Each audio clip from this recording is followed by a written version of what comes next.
Bonjour à tous, j'espère que vous allez bien. Je reviens avec un nouvel article. Donc, les 6 étapes clés pour se spécialiser en IA et en Big Data, diffusé en fait par Fleur Brosseau en 18 avril 2024. Je vais commenter encore, je vais commenter en fait cet article-là. Donc, on lit ensemble, l'intelligence artificielle est aujourd'hui utilisée dans de nombreux secteurs, finance, santé, transport, éducation, médias, etc. Les algorithmes à base d'intelligence artificielle sont conçus pour améliorer plusieurs aspects de notre vie. Pour ce faire, ils s'appuient sur un nombre toujours plus conséquent de données.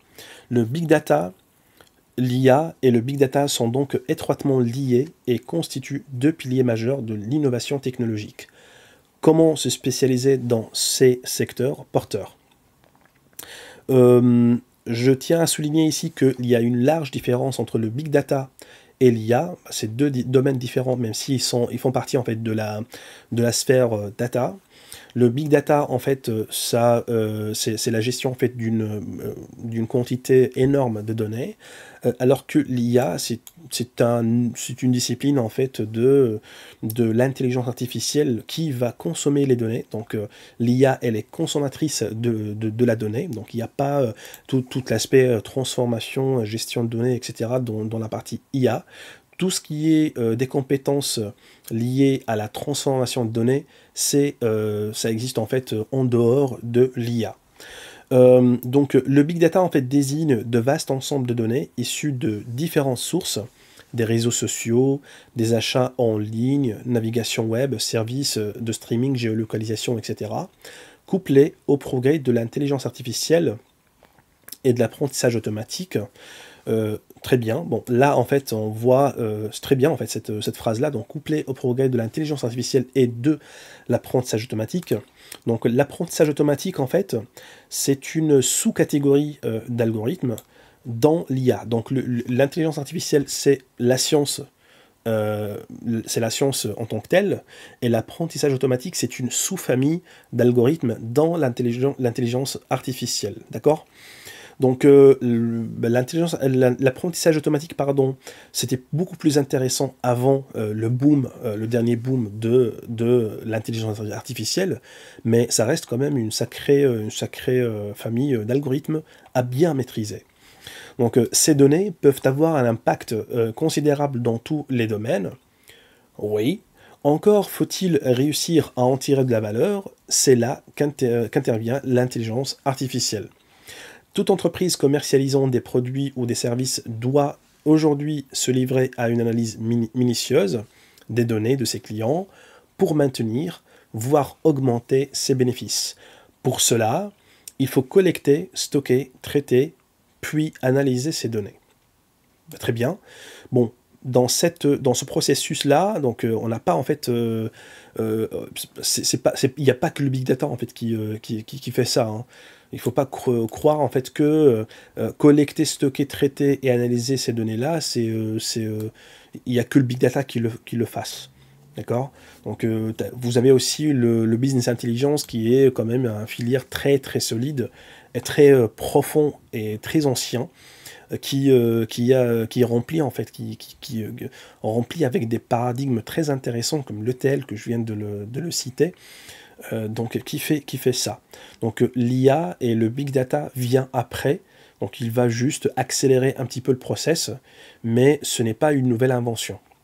Donc l'IA est capable d'effectuer ces analyses, je doute, en un temps record. Bon, je doute, voilà, non, je ne suis pas tout à fait d'accord, je me permets de m'opposer à ça. L'IA n'est capable à rien faire. En fait, l'IA, elle est consommatrice d'une donnée pertinente, et pour que cette donnée soit pertinente, il faut la travailler manuellement. Donc il y a un ingénieur derrière qui va transformer les données, faire à manger et pré-mâcher ces données pour que l'IA puisse abstraire un modèle entre parenthèses intelligent. Donc elle est capable de rien. Donc elle est capable en fait de détecter peut-être ce qu'elle a pu diagnostiquer ou peut-être abstraire dans les données actualisées. mais en temps record, c'est normal, parce qu'en fait, tout l'informatique, il est en temps record. Donc, je suis pas tout à fait d'accord avec cette phrase, je me permets de vous souligner ça, même avec un grand nombre de variables. Pas tout à fait d'accord non plus, parce qu'en fait, le plus de variables que nous avons, le moins pertinent sera notre modèle prédictif. Donc, parmi les bonnes pratiques de l'intelligence artificielle d'apprentissage automatique, c'est de minimiser les variables entrantes dans l'algorithme. D'accord? Donc c'est une phrase que je tiens à m'opposer à ça. Donc c'est pourquoi les profils spécialisés en IA et en big data sont aujourd'hui très recherchés. Ça dépend. Ça dépend, c'est pas donc ça c'est un petit coup marketing commercial. Donc oui, c'est recherché, etc. Bah, allez-y. Non, non. Si c'est pas tout le monde, en fait toutes les profils pardon sont recherchés. C'est pas toutes les connaissances et les compétences sont recherchées. Il faut que ça soit mobilisable en fait directement en fait dans le marché, et que ça tire de la valeur, ce qui n'est pas tout de suite le cas, parce que il y a pas mal de boîtes en fait qui sont très réticentes par rapport à ça, et je comprends leur position. Bon, choisissez le bon cursus bachelor ou master en IA. Très bien, ça c'est j'adore en fait la discussion en fait sur le plan académique. Alors, qu'est-ce que nous avons ici? Donc, les formations d'intelligence artificielle sont en forte croissance depuis une dizaine d'années. Très bien, oui. Elles sont si nombreuses qu'il est parfois difficile de s'y retrouver.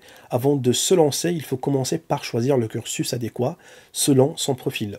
Très bien. Le bachelor, bon, le bachelor, normalement, c'est la licence.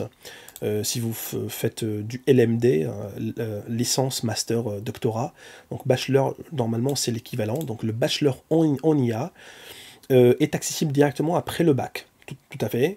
C'est un cursus court qui s'effectue en 3 ans. Il est équivalent à une licence universitaire, exactement, ce que je viens de dire. Et le master en IA ne dure que 2 ans. C'est tout à fait normal, parce que c'est une maîtrise. Mais seuls les titulaires d'un bac plus 3 peuvent s'y inscrire. Donc bien sûr, pour s'inscrire à un master, en fait, il faut avoir une licence.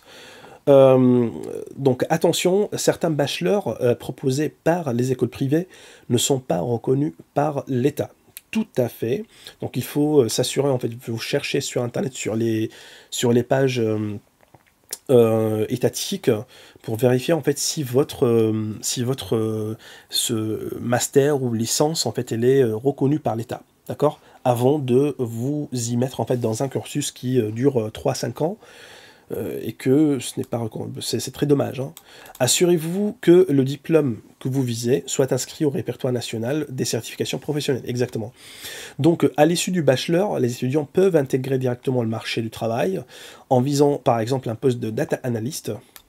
Par exemple, le data analyst, ça c'est les nouvelles casquettes, quoi. Data analyst, data scientist, data quelque chose, d'accord? Bon, data analyst, peut-être dans une vidéo, je vais vous en parler en fait de ces casquettes-là, de ce rôle en fait dans l'entreprise et les difficultés, parce qu'en fait, faut pas toujours en fait suivre les tendances, parce que des fois c'est dommage. Donc il leur est également possible de compléter leur formation via un master en IA pour consolider leurs connaissances informatiques. Je tiens à m'opposer à ça, parce qu'en fait, c'est pas parce que vous avez suivi un master en IA que vous maîtrisez l'informatique.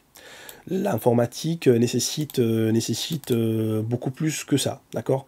Il n'y a pas que les algorithmes d'apprentissage automatique qu'il faut apprendre. Je vais jusqu'à dire que il faut même maîtriser l'algorithmique et les structures de données. C'est quelque chose qui est hyper basique et très très essentiel avant même d'attaquer l'histoire de l'IA. Parce que pour moi, en fait, l'IA, c'est un sujet très avancé. Si vous n'êtes pas équipé d'une connaissance très approfondie sur le plan informatique, tout ça, ça reste du blabla, d'accord? Voilà, technique et managérial, ouais.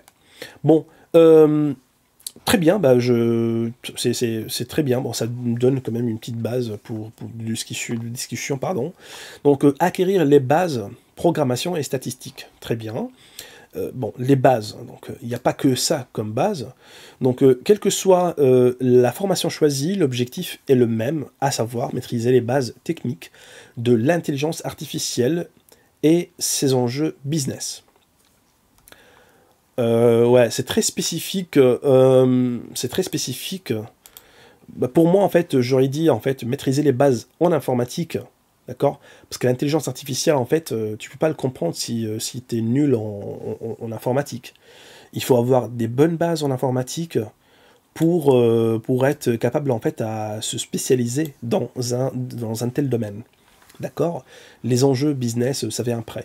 Ainsi, des modules sont généralement dédiés à l'aspect purement technique du secteur.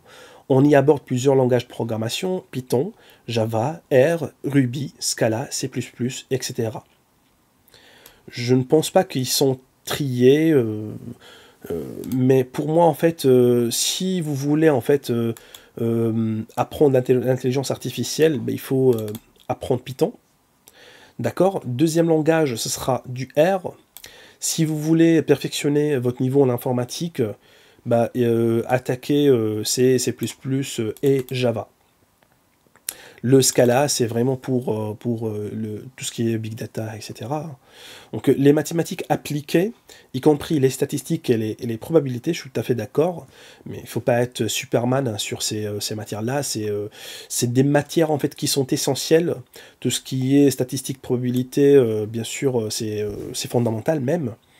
Et sont également au programme. Ben, je pense qu'il manque un petit truc là. C'est pas un petit truc, il manque un gros truc, un gros morceau.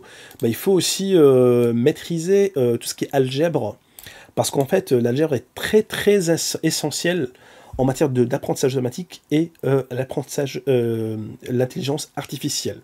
D'accord? Donc, je me permets de l'ajouter à cette liste-là. Donc, je peux même dire l'algèbre vient avant les statistiques et les probabilités. D'accord? Et ce n'est pas en fait une mathématique appliquée. L'algèbre, ça fait partie en fait des mathématiques abstraites. Donc c'est abstrait, parce qu'on travaille sur des ensembles et sur des ensembles en fait qu'on fait en fait l'abstraction des chiffres et des ensembles, etc. Et on fait des opérations, ce qui est demandé en fait dans le monde de la data. D'accord?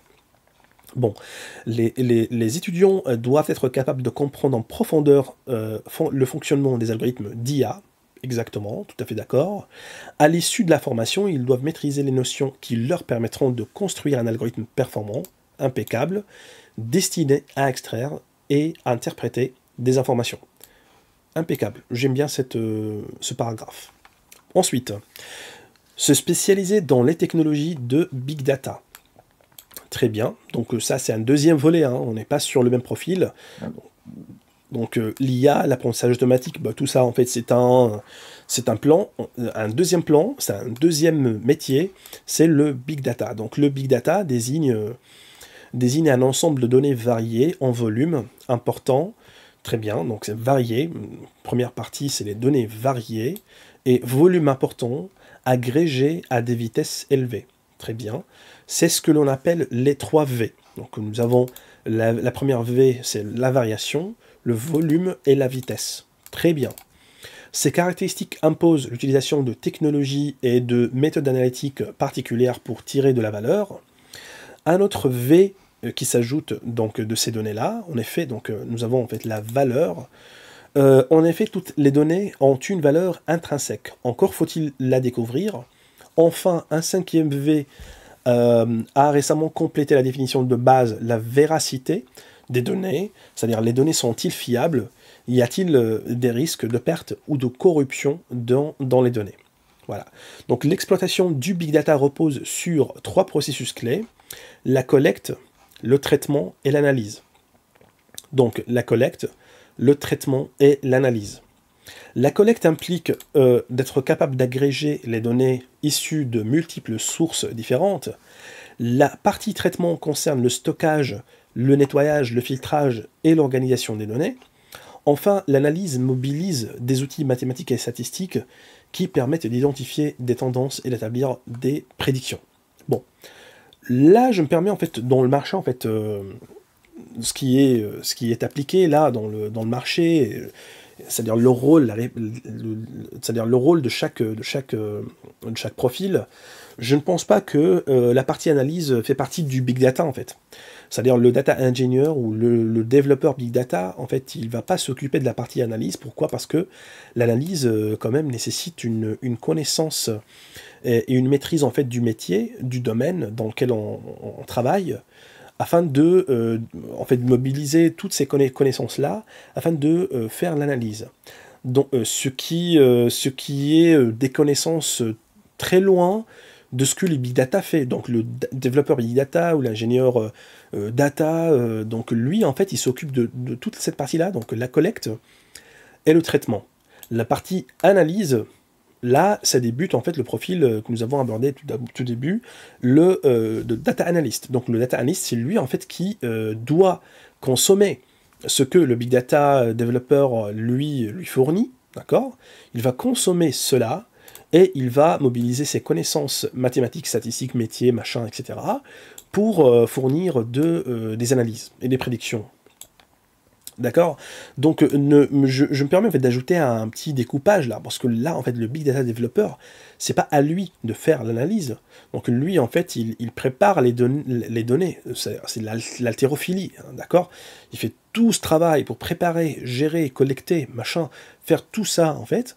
Ensuite, c'est aux data analystes, aux métiers, aux contrôleurs de gestion, à ces profils-là de consommer ce que le big data en fait lui fournit. D'accord?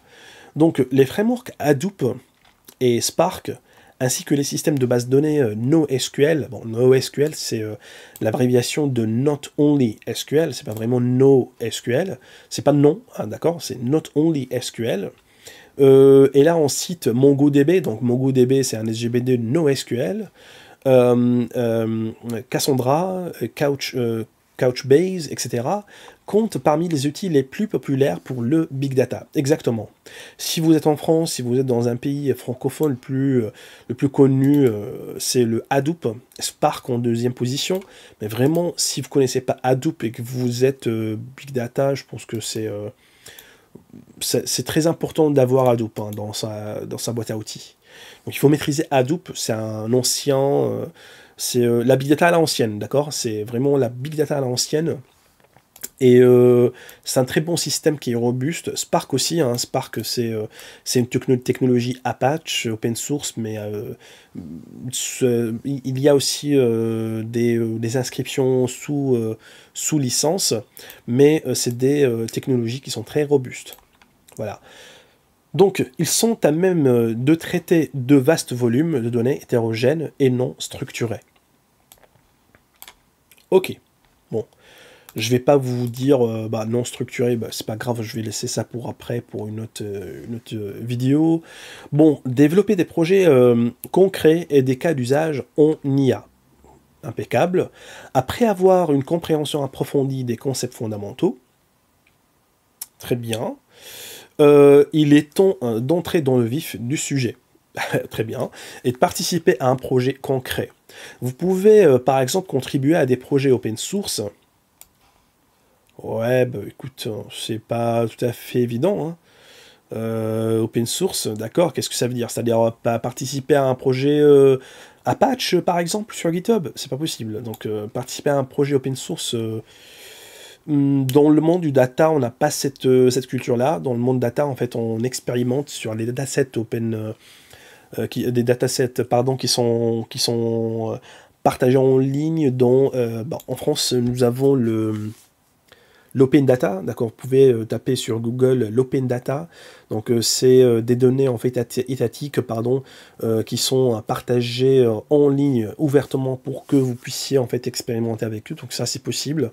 Vous pouvez vous expérimenter avec ça. Vous pouvez aussi trouver des datasets open d'Apple, des boîtes qui sont très reconnues en ligne juste pour expérimenter un petit peu avec ça. Mais projet open data, on n'est pas dans les développements. Là, on est sur l'IA, sur la data. Donc, participer à des événements et de type hackathon ou mener votre propre projet de A à Z.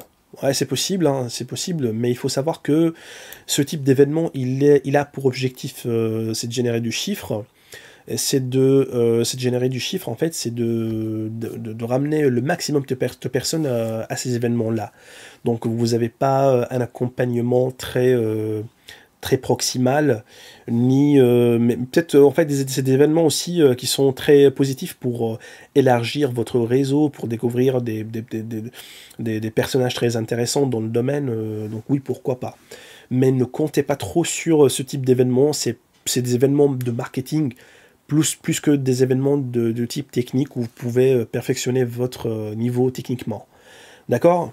Donc ces expériences sont aussi enrichissantes les unes que les autres. Différentes étapes vous attendent, récupération des données, nettoyage, exploration et modélisation, évaluation et interprétation du modèle établi, mise en production et maintenance de l'outil. Bon, déjà, ça c'est juste un enchaînement de tout le processus, hein, qui peut durer très très longtemps. Mais en tant que si, pour une personne lambda qui veulent expérimenter un petit peu dans son coin, c'est pas possible de mettre en production où. Je doute que il y a des développeurs qui ont des serveurs, c'est-à-dire pas tous les développeurs, ils ont des serveurs chez eux, hein. Donc maintenance, il n'y a pas de maintenance non plus. Ouais, en fait, ce que vous pouvez en fait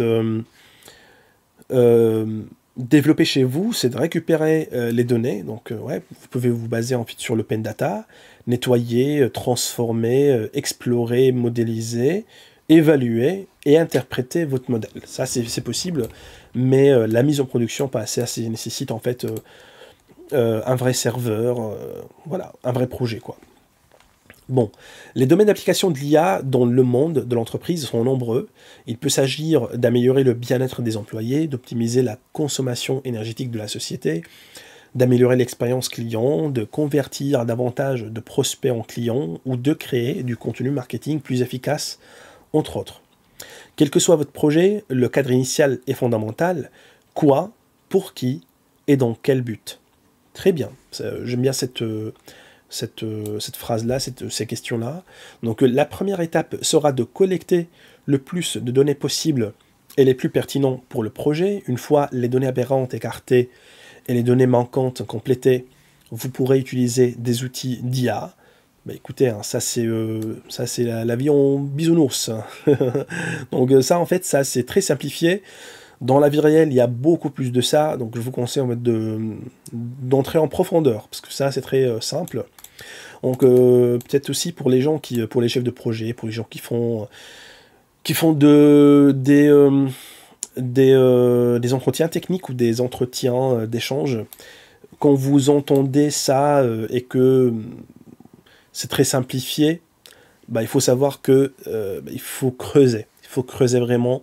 Il faut poser des questions en profondeur pour détecter si la personne en face de vous est une compétence technique, une réelle compétence technique, ou alors c'est du blablabla. Et souvent c'est comme ça. On raconte des anecdotes, mais donc ça en fait c'est très léger, c'est très superficiel, d'accord? Voilà. Donc, pour dégager des tendances et établir des modèles, il n'y a pas que ça. Donc, à noter qu'une fois mise en production, c'est pas facile. Déjà, il faut raconter qu'est-ce qui se passe pour mettre en production quoi que ce soit, qu'est-ce qui se passe et pourquoi, quels sont les risques, etc. Donc, ouais, à creuser. Si c'est quelque chose qui vous intéresse, vous pouvez me le dire dans les commentaires si vous voulez bien que je sais pas vous, hein, mais si vous voulez que je vous raconte beaucoup plus de choses sur le monde de la production et de la mise en production de ce que ce soit de l'IA, de la data, de l'ETL, etc. Bah, dites-le dans les commentaires. Votre outil devra faire l'objet d'un suivi permanent. Ok. Et le but, c'est de s'assurer que les résultats demeurent pertinents au fil du temps. Je suis tout à fait d'accord. Voilà. Maîtriser les outils et les plateformes d'analyse de données avancées. Donc, pour une entreprise, l'analyse des données est cruciale. Tout à fait d'accord. Pour identifier des tendances et guider la prise de décision.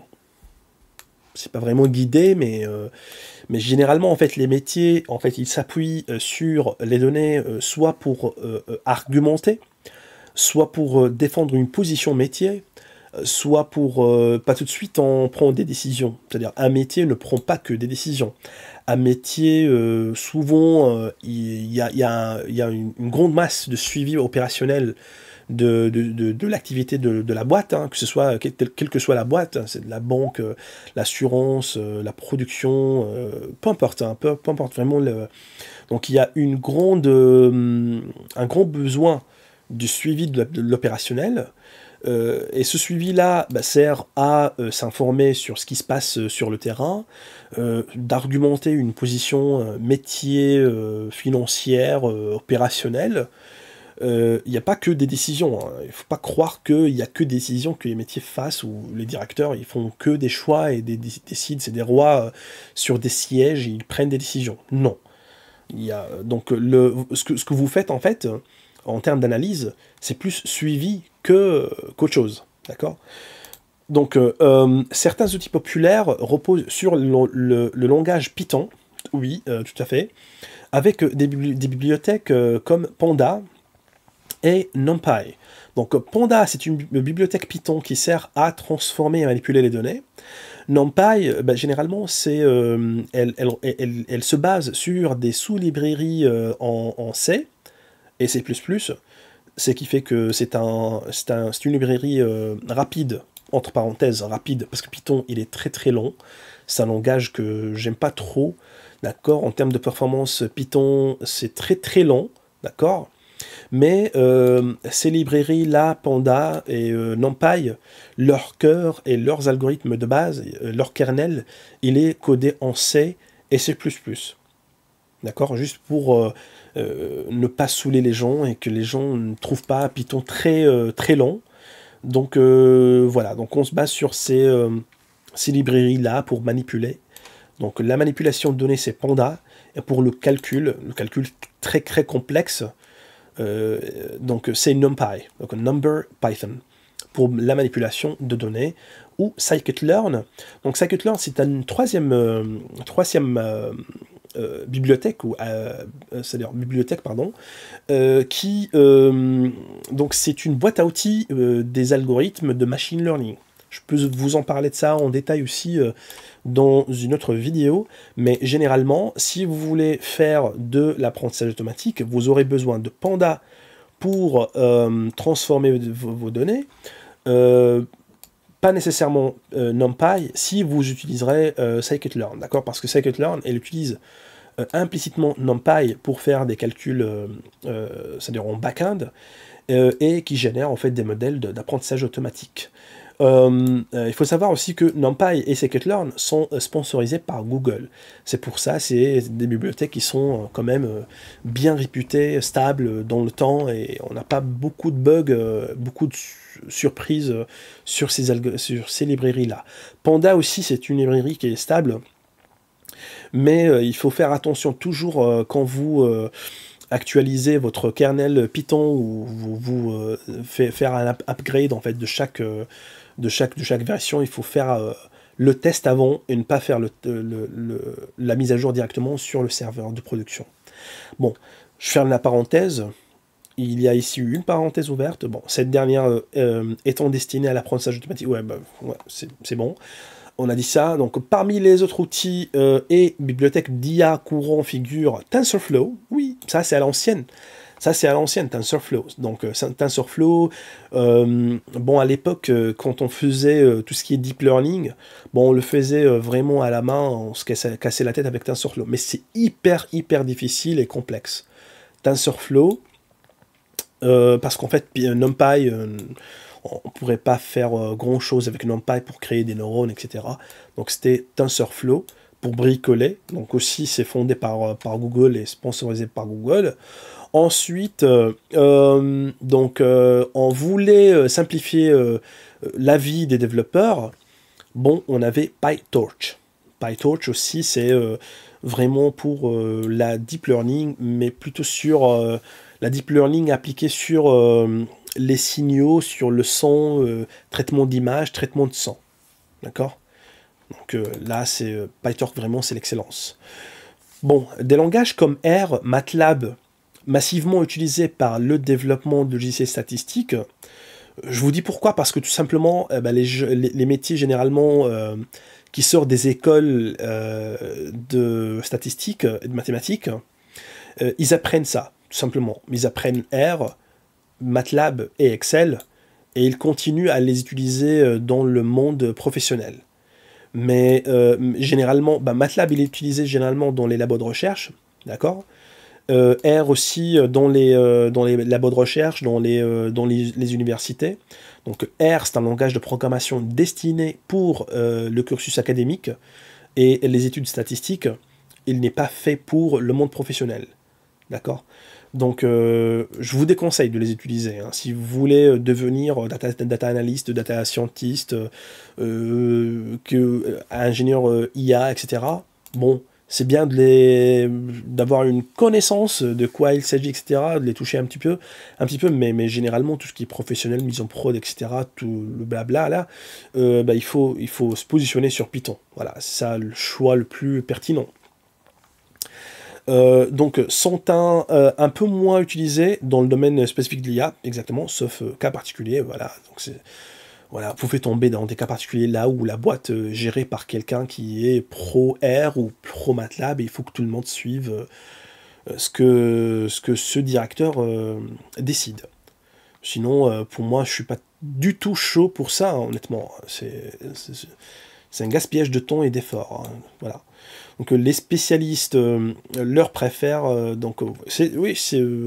leur préfèrent les outils, voilà, leur préfèrent les outils Python plus flexibles et polyvalents. Exactement. C'est-à-dire quand vous faites Python, vous pouvez toucher à des frameworks web comme Django, toucher à des frameworks de scraping comme ça s'appelle comment Scrappy, pardon, Beautiful Soup, quelque chose comme ça. Donc, c'est-à-dire Python, vraiment, c'est un langage stratégique. Hein. Vous pouvez toucher à tout. Grâce à leur scalabilité et à leur puissance de calcul, scalabilité, oui, puissance de calcul, je doute fortement.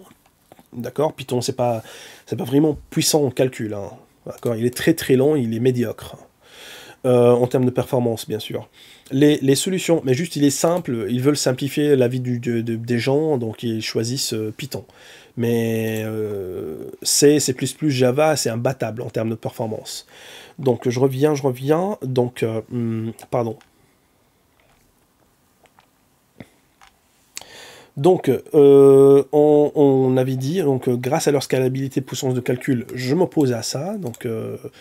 diplomatiquement, les solutions de cloud computing comme AWS, Google Cloud Platform, Azure sont elles aussi couramment utilisées. Bon, ça, on est sur des plateformes Google Cloud, hein, donc AWS et Amazon, c'est le tout premier cloud, donc AWS, donc Amazon Web Services, donc ça, c'est le tout premier cloud fondé par Amazon quand ils ont développé leur première hypervisor réussi. Voilà. Ensuite, tout le monde suit le modèle. Donc, Google et Microsoft par le biais de leur plateforme Azure. Donc, ils sont couramment utilisés, oui, mais il ne faut pas être ingénieur cloud pour être data scientist non plus. Donc, c'est juste quelques connaissances basiques de ces outils-là et vous êtes good to go. Elle offre un service de stockage comme S3 de AWS, bien entendu, des blobs aussi pour Azure. Stockage de données évolutif et durable, oui, mais ça coûte de l'argent, c'est pas gratuit. En outre, leur usage facilite la collaboration entre les équipes distantes travaillant sur des projets d'IA communs. Dans cette chaîne, le datoire, j'ai diffusé en fait plusieurs vidéos sur la sécurité dans le cloud, des data leaks, des data machin. Donc allez regarder ces vidéos-là. Donc je parle aussi des fuites de données, des accidents de travail, du piratage aussi qui touche en fait à la partie cloud aussi, donc c'est très important en fait de garder quand même un œil sur la partie sécurité quand on travaille dans le monde de la data. Alors, la pratique est essentielle pour maîtriser tous ces outils. Veuillez par ailleurs à rester au fait des bonnes pratiques. Oui, tout à fait. Des dernières mises à jour, bon, les bonnes pratiques ne remplacent pas une bonne formation, d'accord? Et donc il faut bien maîtriser les choses essentielles. Les bonnes pratiques ne remplacent pas votre formation, les amis. D'accord? Je vous le dis avec beaucoup de bienveillance et beaucoup de respect, beaucoup de modestie et d'humilité. Donc des dernières mises à jour des outils logiciels et des nouvelles tendances. Ouais, ouais, tendance. Hein. Pour ce faire, il est recommandé de suivre des blogs, des chaînes comme la mienne, des conférences, des communautés en ligne et des forums dédiés à l'analyse de données. Voilà. Bon, je me permets aussi de vous inviter à vous abonner et liker cette vidéo afin que voilà, ça touche un plus grand nombre de personnes si il y a des gens qui s'intéressent à ce genre à cette thématique de sujet. Voilà. Poursuivez par une expérience professionnelle ou une recherche académique en IA.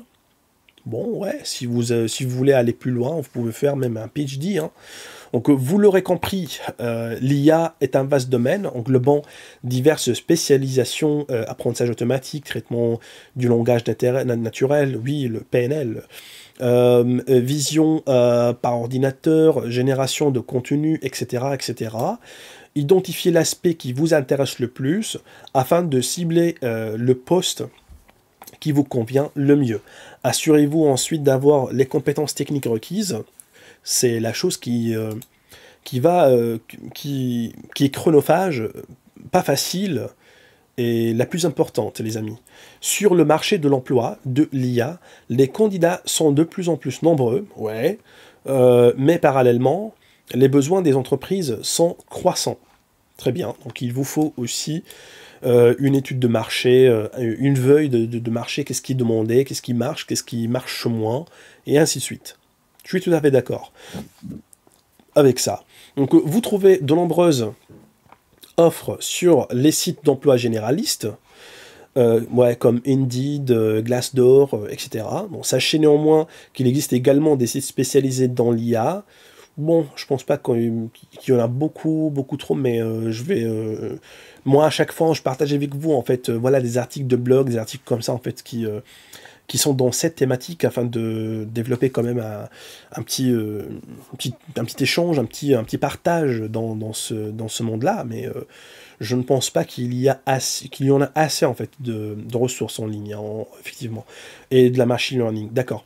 Il est par ailleurs conseillé de postuler directement auprès des entreprises et startups spécialisées en IA, ou bien auprès des laboratoires de recherche notés pour fournir que les grosses entreprises de tout secteur sont toujours à la recherche de nouveaux talents en IA, que ce soit pour améliorer leur workflow ou accroître leur productivité. Bon, ça c'est du pitch commercial. D'accord, si vraiment vous n'avez pas une vraie valeur dans le marché, c'est-à-dire qu'on aperçoit tout de suite, tout ça c'est du blabla, là. Ça, vraiment c'est du blabla. On ne sait pas, c'est-à-dire si vous construisez, je sais pas, un modèle prédictif et que ce modèle, vous n'arrivez pas en fait à argumenter qu'est-ce qui se passe dedans, surtout avec la partie deep learning, et que tout est black box, ça marche parce que ça marche. Et que son erreur, il est voilà, négociable, etc. Et puis, vous n'arrivez pas à tout expliquer. Je doute que des gens en dehors de cette sphère d'intelligence artificielle et de l'IA et de la data, ils seront très très chauds de vous entendre, les amis. Il faut vraiment... être réaliste, hein. Tout ça c'est du pitch machin, c'est très difficile en fait de présenter quelque chose très abstraite, très statistique, très probabilité à des gens qui sont non techniques et de dire oui ça marche, c'est beau, regardez comment c'est beau, d'accord? Soyez réaliste s'il vous plaît. Donc n'hésitez pas à mettre en avant vos projets, projets académiques ou personnels, contribution à des projets open source. je sais pas, je vais chercher ça, comment participer à des projets open source. Franchement, je sais pas comment faire. Donc même s'ils n'ont pas été mis en production. Ouais. Bon là, parce qu'en fait, on sait que c'est pas réaliste hein, de présenter des choses qui ne sont pas mises en production parce que tout simplement, on fait pas de la production là, on expérimente des choses, on essaie d'apprendre, etc. Et puis c'est tout. Hein. Data analyst, data scientist, data ingénieur. Bah, c'est pas la même chose, les amis. C'est trois profils différents. Voire même le data ingénieur, il est à deux années-lumière de ces deux profils-là, d'accord? Un data analyst, data scientist, c'est pas du tout pareil, même s'ils utilisent les mêmes technologies. Data ingénieur, c'est autre chose, hein, d'accord?